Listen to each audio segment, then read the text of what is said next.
All right, good to have you all joining us on this very, very humble event. We are going to be talking about the plight of the refugees in Uganda, particularly focusing on Chirandongo refugee settlement. What are the challenges affecting the persons with disabilities within the refugee settlements, largely talking about the youth with disabilities? That is going to be our focal point today right here in Chigumba at the main Technical Institute Hall. All right, let's summon that is Isaac Okwi. He is the program manager working with Y Global to talk about why we are here and get some opening remarks. Mr. Isaac, the floor is all yours. Honorable Speaker of this Parliament, the People's Parliament, community members from both refugees and the host community present, particularly people living with disability, to which we are purposely here tonight. My name is Mr. Okwi, Isaac Kudia, the Program Manager of Y Global Uganda.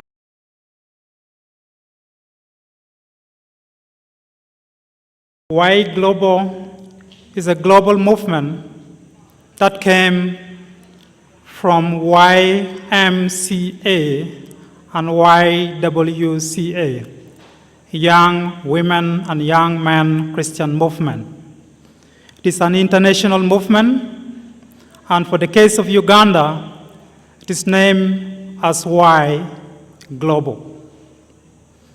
It is always very confusing, and people do not understand what the Kufam refers to. These difficult words in reds you are seeing. The difficult words you see and you always struggle to understand comes from a Norwegian word which refers to YMCA and YWCA. Honorable Speaker, sir, yes, sir. Y Global Movement started in Uganda in 2016. 6 years ago, and we are here for a purpose. Where we are basically found, we are located in the settlement, in the refugee settlement, at the OPM premises. That is our physical locations.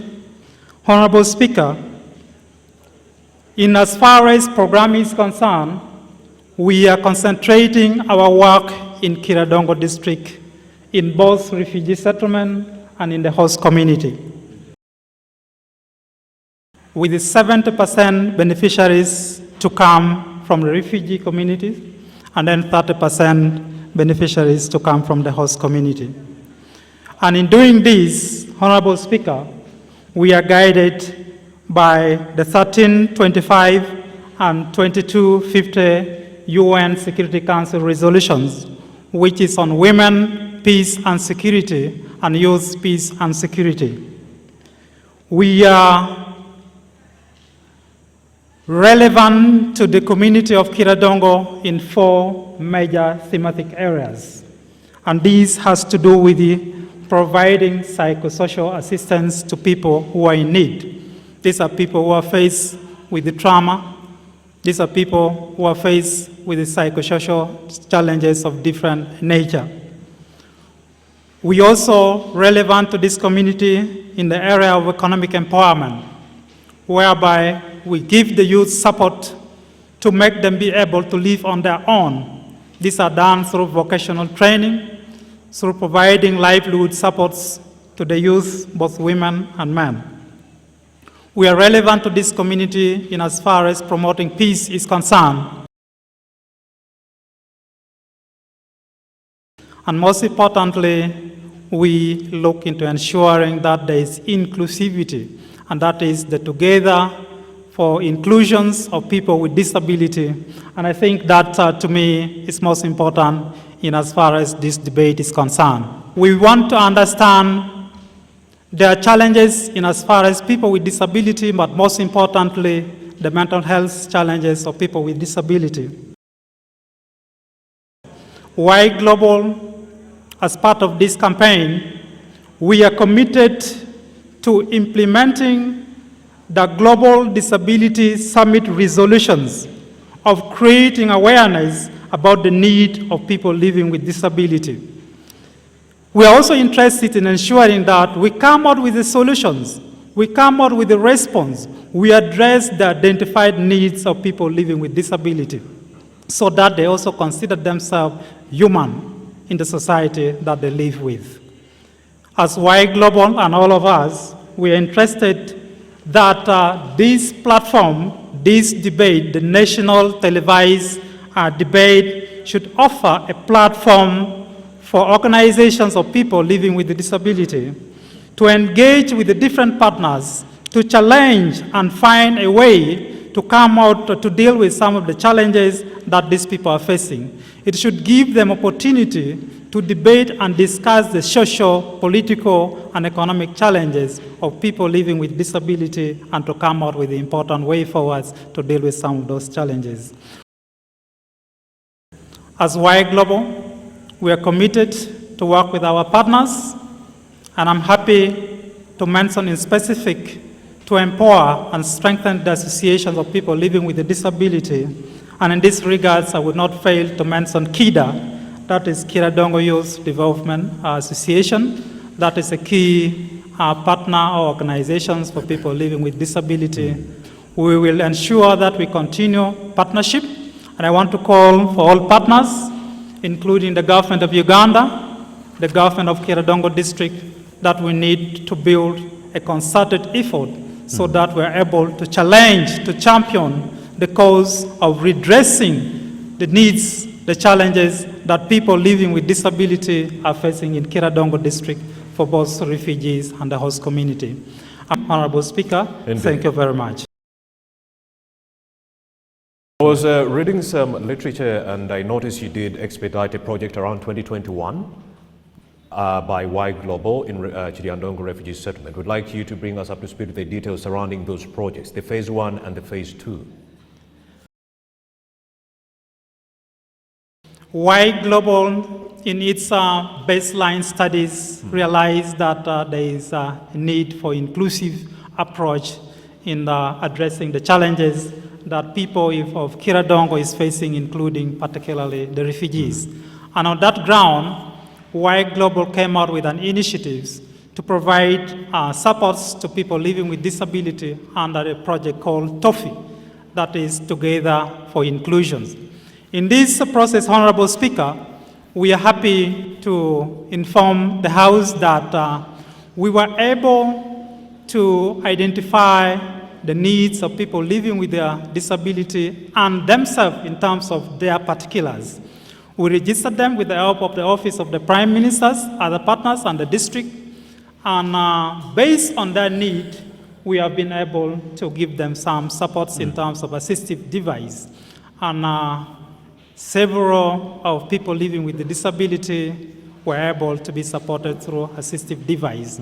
And in that regards, we got more informed that it is not only the tangible assistance, just like we have given to them, which is a solution to some of their needs. Some of their challenges are software in nature.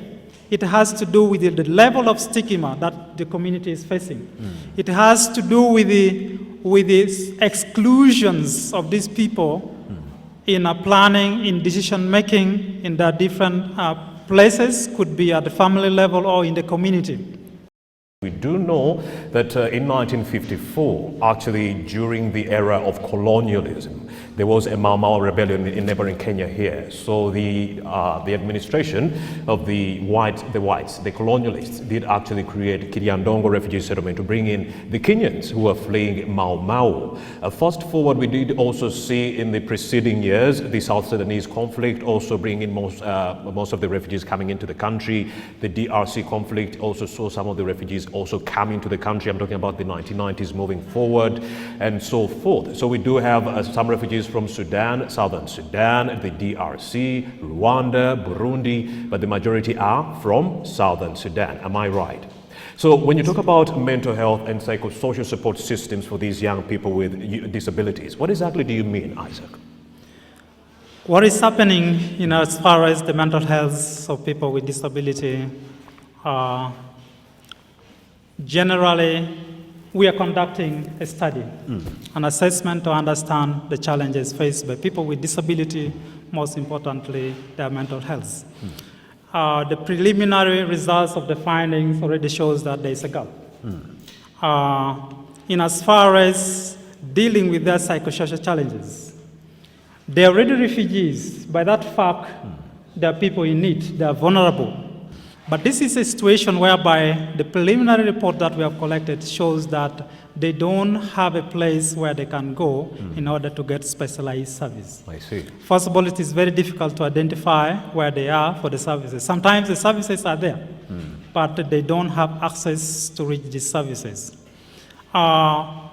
These are some of the challenges that increases on the level of psychosocial problems that needs to be paid attention to.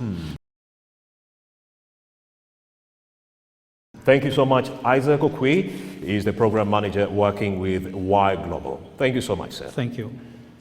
And of course, we also do have another representative of he's the chairperson of the Disability Union within our midst. Yes, you can come and also give us a brief into the research that you did within the field. Chairperson, thank you for joining us. Your name, please introduce yourself. And the conversation largely is about the aggregation of data. The fact that if we do not have data pertaining to how many of the disabled people we have within the refugee settlements and the urban settings, how can you even plan? Chairperson. Thank you, Mr. Speaker, sir. I am Bagada Godfrey, Chairperson, Organization of Persons with Disability, Kiranongo District. First of all, I want to say our role as a district union or organization, as the leaders of the district organization for persons with disability. I can't hear you. Make sure the mic. Our work is as leaders, is to organize persons with disability in the district of all categories of disabilities. In fact, we are the district umbrella, taking all the disability categories. Our work is to coordinate the person with disabilities, the government, community, civil society organizations, NGOs, in case there is a need. That's our role. And then we also advocate for persons with disability rights. Where there is an abuse of a person with disability human right, we also intervene at a certain level. E.g., for respect of life, you know, when a person with disability is born, that care and that different feeling of the family. So it is our role. We have to come in and also do counseling, a little bit of counseling and guidance. And even those ones who have got challenges, say, for example, they need corrections. By correction, we mean whereby somebody is born, maybe is lame, but he can be taken to the hospital and he worked on, at least he remains with disability, but at least adjusted. For if he can't walk, but now he can walk using the crutches. Those are some of the work we do. The problem here, Geoffrey, is identification. It's hard to identify someone who is suffering with a mental health problem. It is easy to tell if someone is missing a limb or an arm, that person is disabled and they need some kind of help. But there is a person right now, a refugee, who is distressing. They have their arms, they have their limbs, but here something is happening. How do you identify this person within the host communities, that this person is distressing and they need your help? Okay. Talk to us about the mechanism you use to target this. Yes. First of all, to identify a person that has a mental problem or mental health challenges, we identify them depending on where does he stay. That's one, because some refugees go out to the community for survival. Some have abandoned the refugee camp, some come to the community and then they start to work. Some come to their relatives. But the moment we identify that this youth or this person has got this challenge. You know, for us person with disability, we have already known. We can't take, some other people who don't know, they can take that maybe is drunk, maybe is totally mad, but we know that that is such a person. First of all, what we do is to link him with the persons who are concerned. Say, for example, in our communities, we have people who have even living with us from the refugee camp. We must know that that person might have come, then they connect us to Y Global, some contacts are there. With some leadership in the camp, we have their contacts.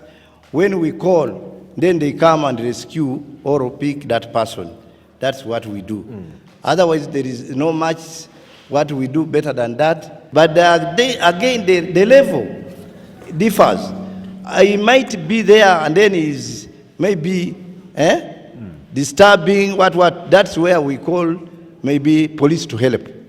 Yes, when police comes and then they identify that this gentleman or this person is mentally sick, I think the only thing is to refer to the hospital. And then the hospital works on him by maybe giving. Okay, Geoffrey, yes. I think I get your point, but I'm going to give you a minute to summarize on the challenges you've encountered while executing your work. What are some of those challenges you've encountered? Yes. And what do you need government to do for you?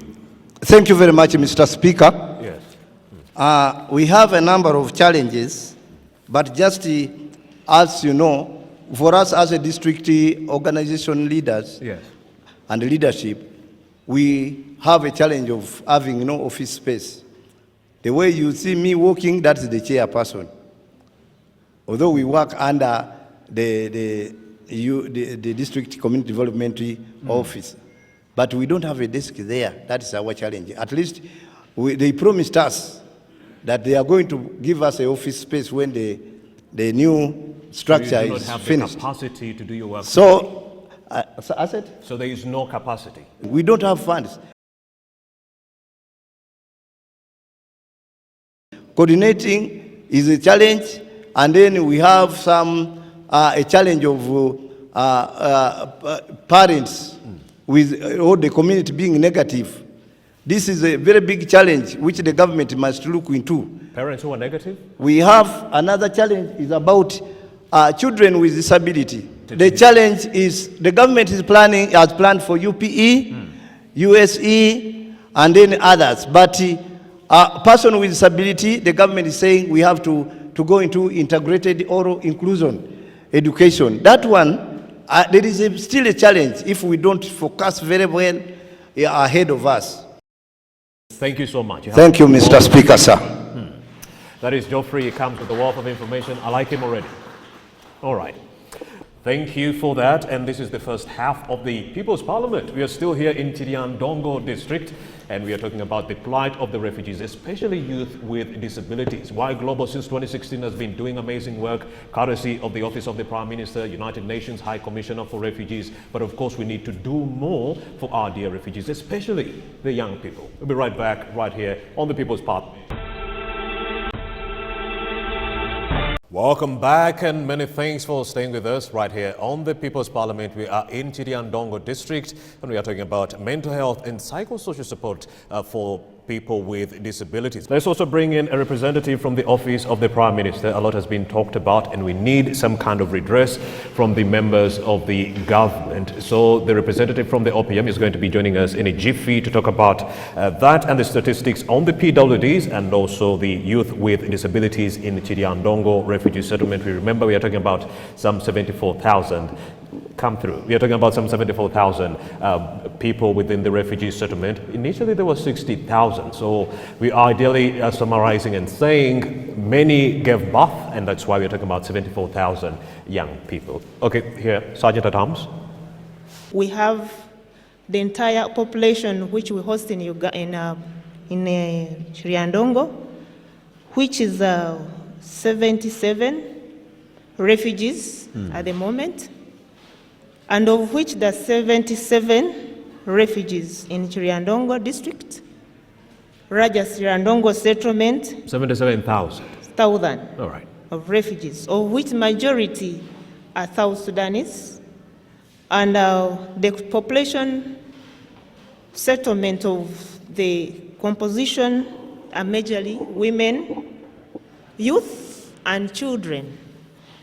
And when you look at the categories of the population of people of concern, and specifically to persons of concern, we have specific people with special needs.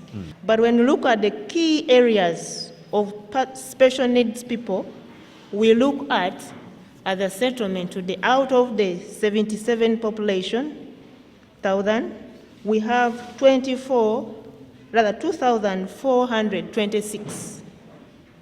Of the 2,426, these are the people with special needs, of which people with disabilities are part of these categories. How many are disabled within the refugee settlement?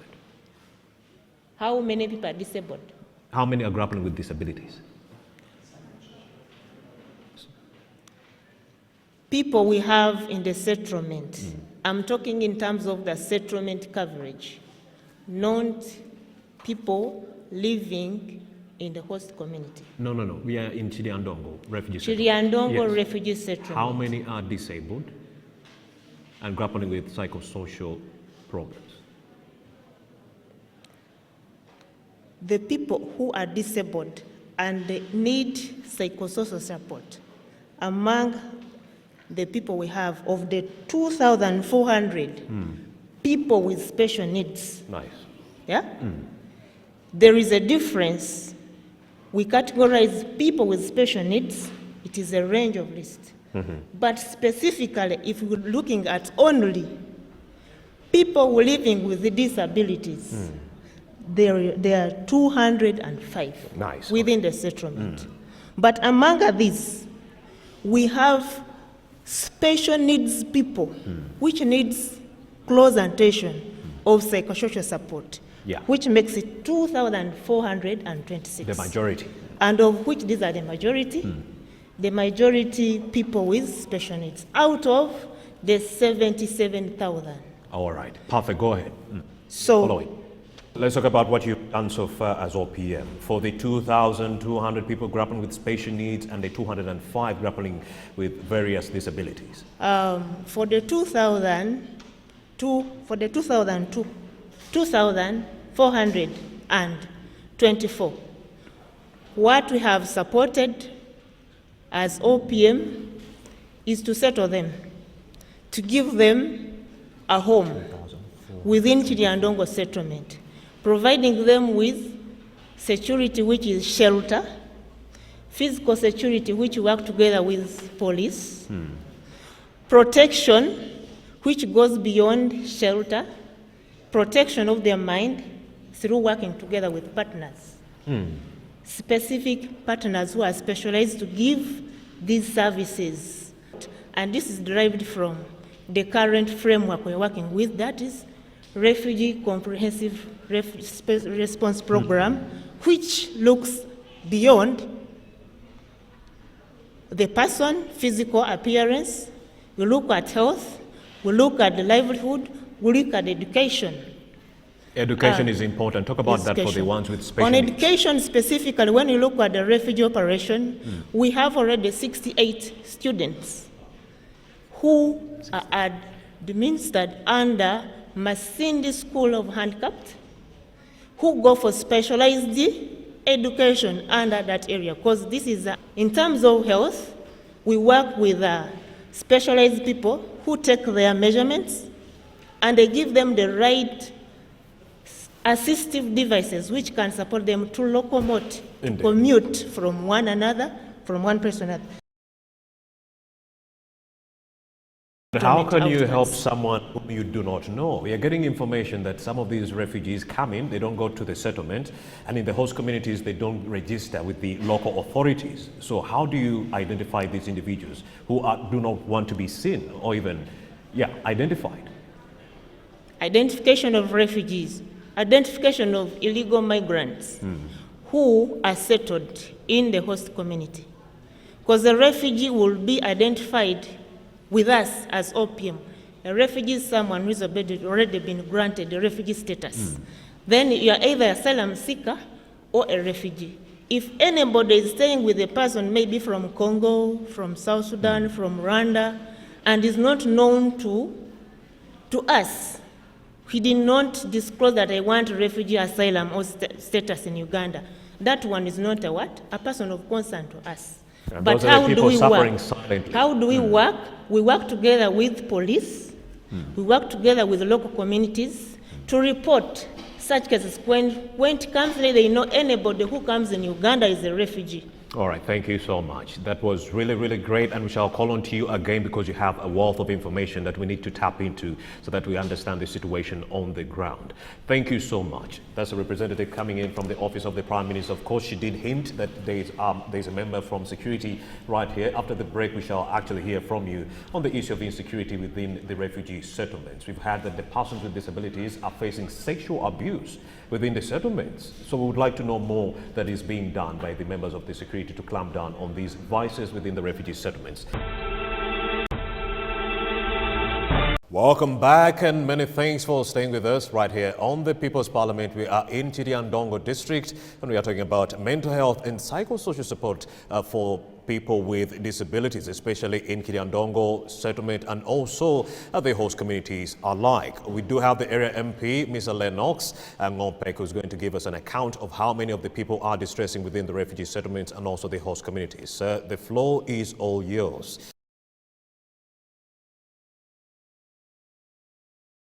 Oh, thank you, Right Honorable Speaker. Indeed. For the People's Parliament, NTV. My name is Linus Ngompek. I am the area MP for Chibanda North Constituency, Chiriandongo District. As government and Parliament, we have an act. It's called the Mental Health Act 2018. And this act looks at several issues affecting people with mental health. We have this act directs government to set up the Uganda Mental Health Advisory Board, and also entails the district, COW, to set up the district mental health advisory board, and then the mental health tribunal. COW must also appoint a mental health focal person who will be in charge or take charge of ensuring that those communities or individuals who are mentally disturbed, the district must know how they are being managed. During my campaigns, I would meet very many people with disabilities, and most of their problem or challenges they face is drug abuse, alcohol abuse, and you find that they're the people who are rejected by society. Even if you're talking to the community, for them they are put aside. And yet these are the people who need this psychosocial help. Unfortunately, at the district level, we don't have counselors who can handle such issues. Wait, you do not have counselors? No. Who can handle mentally disturbed people. We have the health experts. I see. But we don't have people who can talk and engage them so that they know that it is a condition that can help them live. And these are the people we need the most. Yeah, that can help them live in the society. We have a national policy on mental health, and government insists that PWDs and those who are mentally disturbed must be treated equal. When they go to health facilities, they must receive equal treatment. I'm glad to mention that in Chiriandongo, including the host communities and the refugees, our technical health experts have been treating them equally. When they go for services, they access services. When they go to schools, they access also services.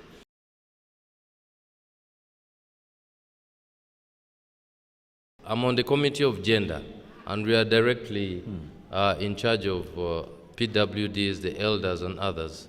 But you find that even the budget that government wants to give NUDIPO, or those in charge of managing PWDs and also the health sector, like Butavika Hospital. The budget cannot be enough. All right. So we shall continue. The government will give you the budget if you show them why they should give you more money. So in the event of councillors being absent, what are some of the dangers that will culminate through the community? Of course, we shall continue supporting them through schools, and that is not direct support. What kind of dangers befall the community in the absence of these councillors? Of course, like as government and policy makers, we must just come up with a law, another law. People are abusing drugs, people are taking all sorts of things in this district, which people are stressed. There's no money, there's poverty.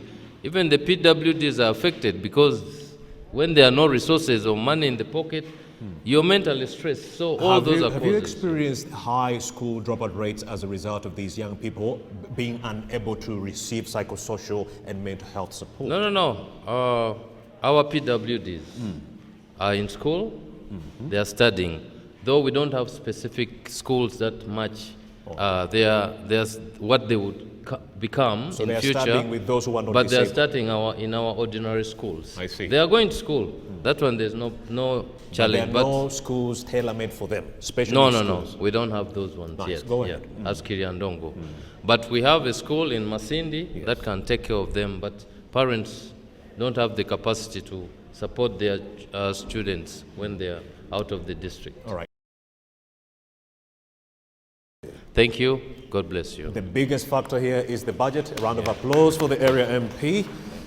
Thank you so much, sir, for coming through. And of course, we have a representative of the youth with disabilities. And of course, I see people already putting up their hands. We are going to be picking them randomly after we talk to Mr. Rajab Hassan, who is the chairperson for youth with disabilities. What better person to talk to than him, who is always interacting with the young people?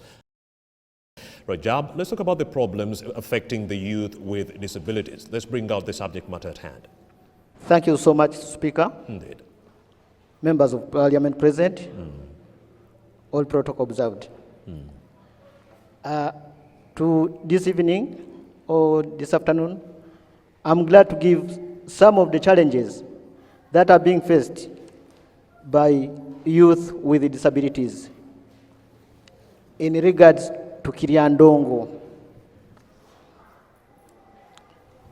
I would love to begin with issue of COVID-19. Honorable Speaker, if we see that when COVID-19 came into Uganda, it's the whole Kiriandongo was challenged, but to a person with disability, it again disabled that person more than the way that person was. Take, for example, this was a person having some small business, but when time came that this virus had to break into Uganda, you get that this person retarded or went back. So, to that matter, COVID-19 affected him or her the most.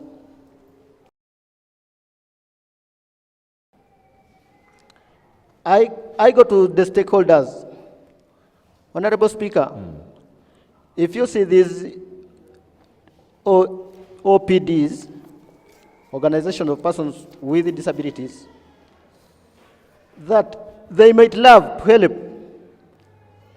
a youth with disability to access any other service. But this organization at the ground here don't have enough capacity to help this person in terms of finance. Let's say a person might love to go to school, might like medication.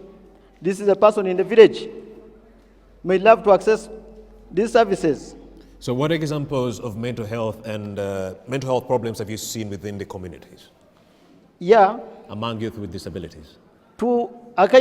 Mental health is another kind of a disability, which I might say that you are going to eat, it's more worse. People tend to do away with. They give you all sorts of names. whereby if you are not courage enough, you tend to, once people come in the compound, you go backwards, I see. shy out. Whereas they are suffering, but it's very hard for you to say that you are going to push out your issues. All right, he's largely saying that youth with disabilities should be given that special treatment when it comes to laws and policies within the country. All right, the floor is open. You can just raise your hand if you really want to speak to us. There's a lady just behind there.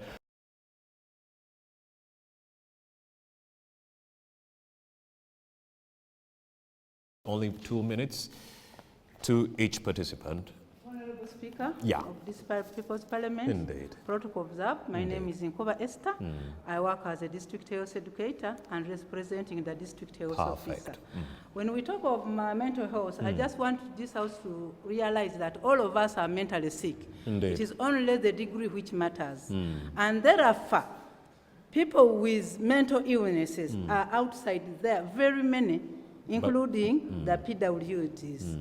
But the problem we have, they are normally self-reporting. If they don't come to the health system, we may not get to know who has the problem. Thank you so much. Now, but as a health system, there are measures we have put in place with our partners. If I go specifically to the settlement, we have TPO, which is helping us, and IRC, Y Global. But we also have the VHT system from the grassroots level, from the community level, which help us to identify those people who cannot self-report, and therefore encourage them to come for services. So even when we are talking of people with mental illnesses, people with disabilities, we also have certain challenges as a health system. I may take an example of delivery beds. You may find that in health facilities, the delivery beds are not disability compatible. And therefore, that calls in very many other things. But otherwise, in the form of systems, we have it from the grassroots up the national level. We also sometimes refer to Hoima Regional Referral Hospital, or we refer to Butabika National Hospital. Thanks so much. And indeed, that was great. Thank you so much. Another one, there you are. You're talking about mental health and psychosocial support for youth with disabilities. All right, go ahead, sir. Your name? Thank you so much. My name is Nyeko Jole John Nyeko. Paul, and that's a long sentence. Normally, I abbreviate it to be JJ Paul. I work for Mental Health Uganda, and I am in the branch of Gulu. It was a very interesting presentation by my sister who came from OPM office, and also the honorable member of parliament. When I came in, I made a walk through the town council of Kiriadongo. Yes. And it comes in to confirm that the needs for mental health and psychosocial support is very real. The fact that you walk along the street and you identify somebody with multiple psychosocial needs, which means the burden is already overwhelming. I actually saw like 50. It is on the overwhelming. Now, I heard from the member of parliament and my sister on the data that she has been making. And I am also very humbled to see the team that I believe that have come from the district. I have a question to whosoever may be able to answer, but it was directly to the member of parliament. We have the Mental Health Treatment Act 2018, which to our information, it has replaced the 1964 Treatment Act, which was completely outdated. We are all very grateful for this great work done to pass the new Treatment Act. But the question I was asking, is this Treatment Act having a policy?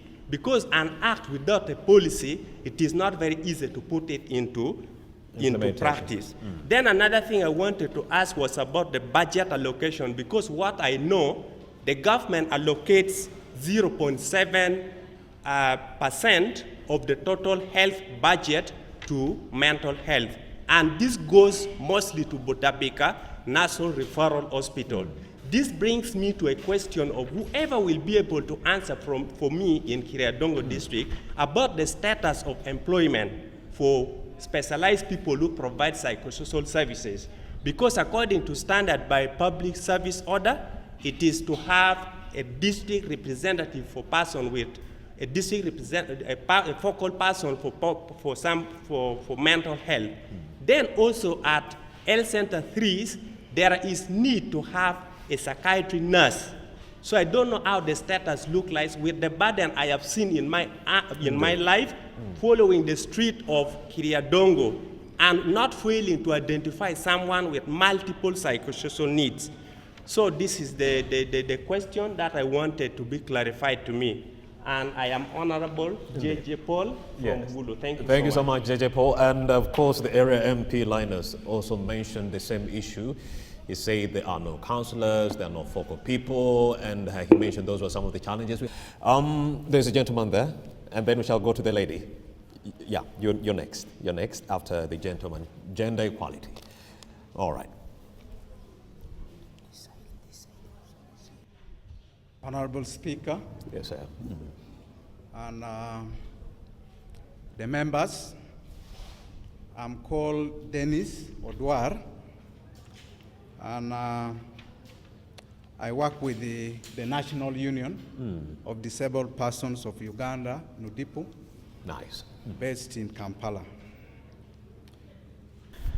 We have, someone talked about the persons, the Mental Health Act, which has been passed and assented to by the President. But the act cannot be operationalized without which it cannot be put into more use. Indeed. Actually, we cannot hold the duty bearers responsible if the act is not regulated. I see. And this is a challenge. And the process of regulation of this act has to be taken by the line ministry. And here we have two ministries. We have Ministry of Gender, Labor, and Social Development that is in charge of disability. And then we have the Ministry of Health that is in charge of health. But the challenge has been with the Mental Health Act that when you go to the Ministry of Gender, they say the line ministry is Ministry of Health. I see the problem. And when you go to the Ministry of Health, they say Ministry of Gender is the one that is responsible for the disability. The police would have helped us So know who is in charge. These are some of the issues that needs to be sorted out. Indeed. And in order for us to address the mental health issues, we cannot go far as a country without having these laws being operational and also ensuring that we hold the duty bearers accountable for what rights are enshrined under these laws to benefit persons with disabilities. Thank you so much. That is the kind message coming in from NUDIPU. We've Thank run you. out of time. I know there are many things that I wanted Indeed. to bring out, but Yeah. because of time Because of issues, time. thank you. Indeed, maybe we shall host you on morning at NTV Uganda, any show, then we, amplify on that conversation. Yes, there is a lady in the back. Go ahead. Thank you, Honorable Speaker, sir. Protocol observed. And by name is Alinaitwe Grace, who is a caregiver to a child with disability. Here I faced a challenge when I produced that child and the father realized that that child was disabled. He decided to abandon us and he left us in the house. He formed a new home and he left us. And there was no any support that I would get from the father. So I decided to go to courts of law for assistance. And whereby he was ordered to be giving me 100,000, and which is not enough. This is a child who is a school going. That 100,000 is not enough. And of recently, it is when she started walking at 13 years, but she does not talk. So this child is mentally disturbed because she knows the father physically. Even when she hears the sound of the motorcycle of the father, she will run to welcome the father. But the father will saw her. She will tell her, go away because you are disabled. Indeed. So that is the challenge. So the parents are discriminating on their own children. Even That is myself, terrible. I'm mentally disturbed Indeed. because of the situation. The son, the child is being mistreated. How do you want the government to help you? The government should assist me. The child is in school, but that 100,000 is for only transport. At times it is not enough because the child is in Mitiana district Indeed. to a school called the Chance for Children. That's where the child is An studying NGO. from. I see. At times I fail to get transport to bring her back for holidays, so I leave her there. That see. is the challenge I'm facing. So we mothers, we are left single mothers because of those children who have disabilities. Thank you so That is much mine. for that humble I'm submission. Grace. Indeed, Grace, thank you so much for that humble submission. You see how the child is disabled, you see how the man is discriminating on the child, and you see how the mother is distressing with mental health illnesses as a result of the situation she's going through. Many are found, trapped in the same situation as Grace indeed, and of course we call upon the members of government, other NGOs to ramp up this support on mental health and psychosocial support systems in that regard. And we've come to the end of this edition of the People's Parliament. Of course, we were here in Chiriandongo district interacting with the leaders and also the refugees who are distressing, especially the youth with disabilities. The theme for this conversation was mental health and psychosocial support for the youth with disabilities. And of course, this conversation shall continue next Saturday right here on NTV Uganda. Thank you and good evening. Have a blessed night.